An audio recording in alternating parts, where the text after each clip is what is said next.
मीराबाई एक राजकुमारी थीं। मीराबाई का जन्म 1998 में राजस्थान के कुड़की गांव में हुआ था। वे राठौड़ राजपूत परिवार से थीं और उनके पिता रतन सिंह मिर्ता के शासक के छोटे भाई थे। मीराबाई की पारंपरिक राजस्थानी पोशाक में एक चित्र जिसमें वे कृष्ण की मूर्ति के सामने पूजा करती हुई दिख रही हैं। कृष्ण के प्रति गहरी भक्ति। 4 साल की उम्र में मीराबाई ने एक बार विवाह समारोह देखा और अपनी माँ से पूछा, माँ, मेरा वर कौन है?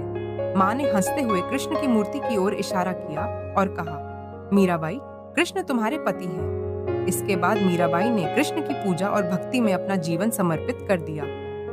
मीराबाई कृष्ण की मूर्ति के सामने दीपक जलाती हुई गहनों से सजी हुई। 3 विवाह के बाद भी कृष्ण भक्ति में समर्पण। 1516 में मीराबाई का विवाह मेवाड़ के राजा भोजराज से हुआ, लेकिन उनका मन हमेशा कृष्ण में ही रमता था। वे कृष्ण के भजन गाती और उनकी पूजा करती। मीराबाई अपने महल में कृष्ण की पूजा करती हुई उनके भजनों में मग्न। कठिनाइयों का सामना। मीराबाई को उनके ससुराल में कई कठिनाइयों का सामना करना पड़ा।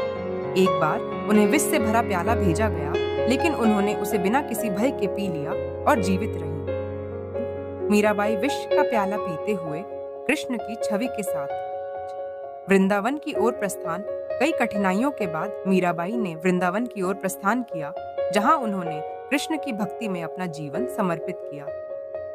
मीराबाई वृंदावन की ओर जाते हुए कृष्ण की मूर्ति के साथ। 6 कृष्ण के साथ मिलन। कहा जाता है कि मीराबाई एक दिन कृष्ण के मंदिर में भजन गा रही थीं, तभी कृष्ण ने उन्हें दर्शन दिए और वे उनके साथ मिल गईं।